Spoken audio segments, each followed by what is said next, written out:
Harry Styles, you would be nothing without Louis Tomlinson, and I am not speaking about Larry Stylinson. Let's just put that out of the equation. I still say this because Harry Styles is Harry Styles because of One Direction, but One Direction would not have been One Direction without Louis Tomlinson, and it goes beyond Louis Tomlinson's songwriting and his advocacy and his pushing back against management and his tactical ways of ensuring that the band took control of their creative output, as well as had them play instruments, which is something that the manufactured acts could not do. But Louis Tomlinson especially protected you, Harry Styles, and if you two really aren't talking anymore, I hope you are. But if the aunties are right, and I don't want the Larrys to think I've switched course, I'm not an auntie. But for the sake of argument, if the aunties are right, or if the Zooies or the Whoies are right. The Whoies are the ones they're like Larrys, except they believe that Harry and Louis broke up and are not together. So let's, for the sake of argument, say the Whoies are right. I can see why they could be right, because for everything that Louis did for the band, and that is why the bond with the late Liam Payne was what it was before Liam Payne tragically passed away, is because Louis and Liam Payne tag teamed to protect the rest of the boys, and they are the ones most responsible for the legacy that was One Direction. One Direction would not have become the Beatles 2.0, the second coming of the Fab Four, if not for both Louis and Liam, but especially Louis. And when it comes to Harry, Louis plays an especially important role in how Harry is where he is today. However, I think there are some arguments about Harry and his sorry, that's my dog. Harry and his antics, and how I agree with the commentator. I don't like how he looks right now. I really don't. I think it's really tragic that someone born so beautiful has fucked up his appearance by, I don't know, running himself ragged.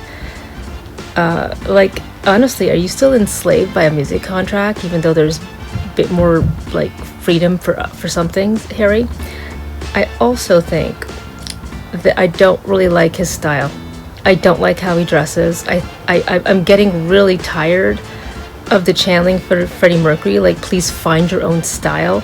And if you want to look at artistic integrity and just integrity and authenticity and genuineness, both in the songwriting and in just how one conducts themselves, both professionally and personally, that's Louis.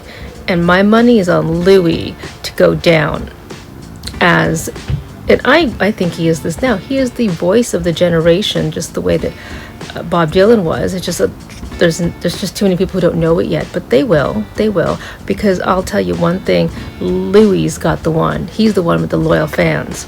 Because for all you people that said, why don't you talk enough about Louis? You know what? You just had to be patient, because it was always Lou. For me, always Lou, and then little Niall. Okay?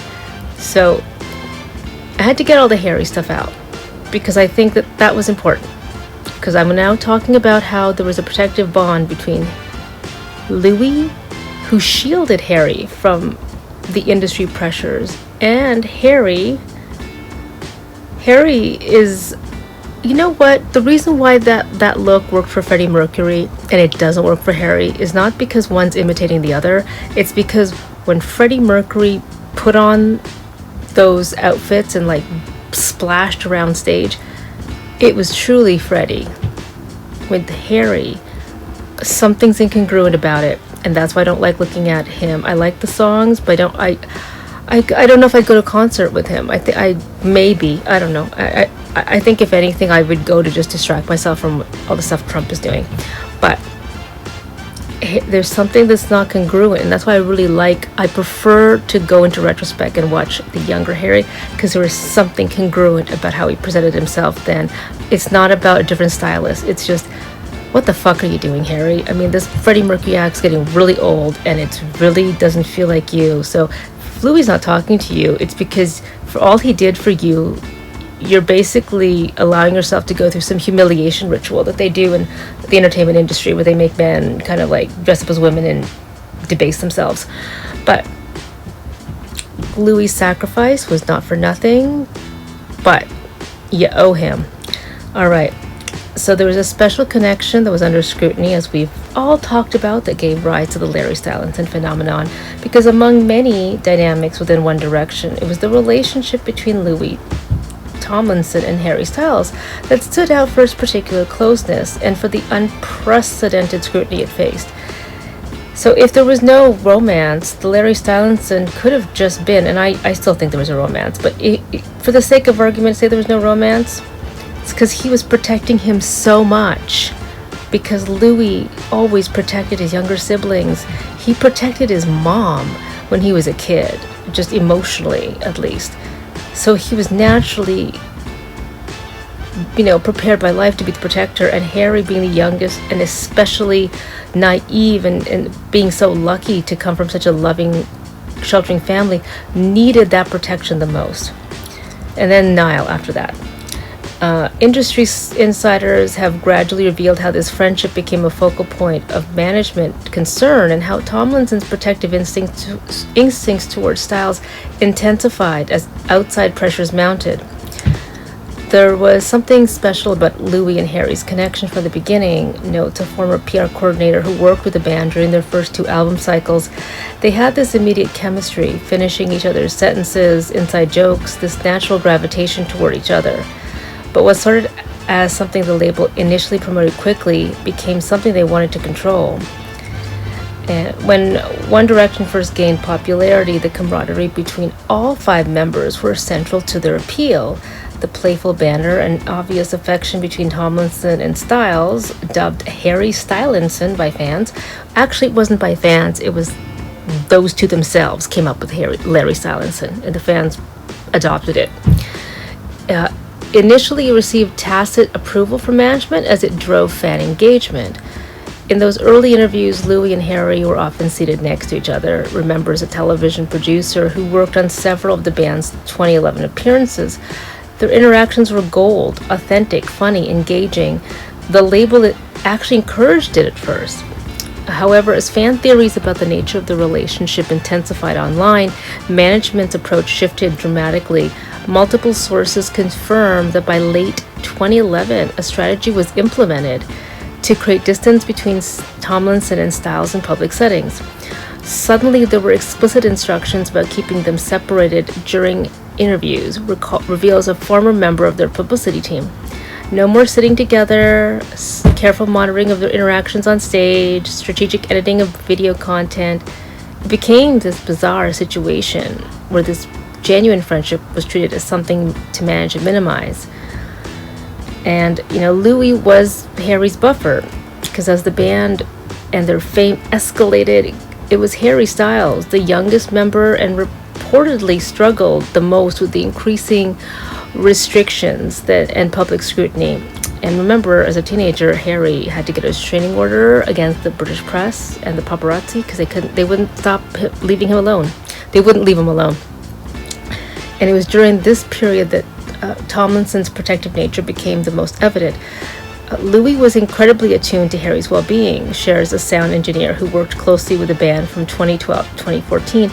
You'd see it in small moments, Louis redirecting uncomfortable questions away from Harry in interviews, physically positioning himself between Harry and overzealous industry people at events, checking in with him constantly during long press days.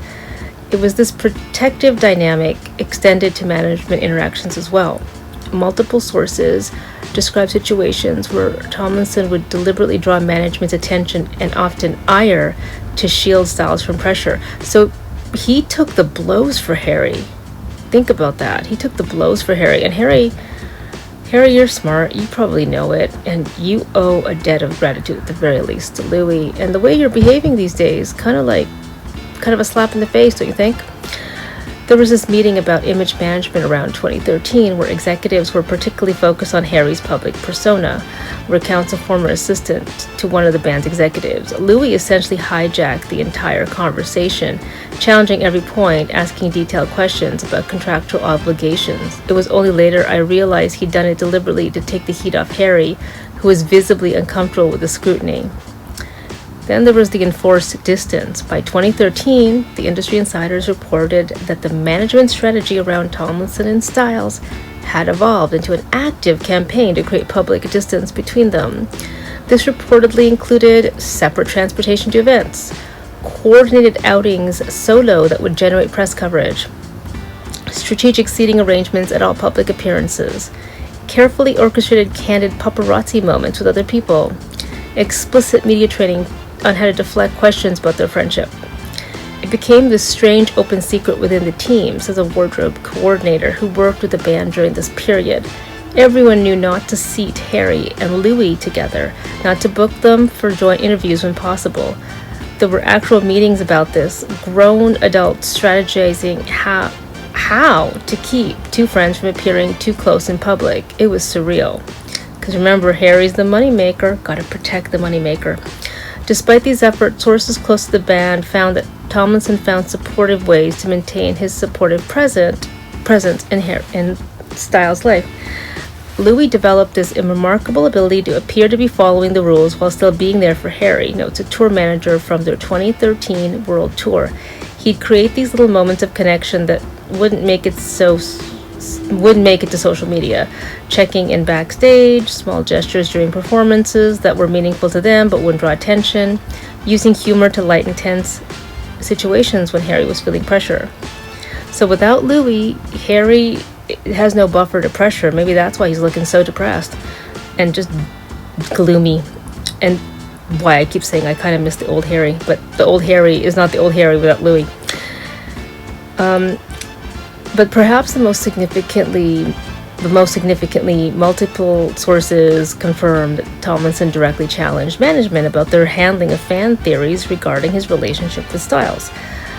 There was a pivotal meeting around the Take Me Home tour, recalls an executive assistant who was present. Louis was absolutely livid about some of the strategies being proposed to address the rumors. He argued that drawing more attention to it was making things worse, not better, especially for Harry, who was still figuring out how to handle the level of intrusion they were experiencing.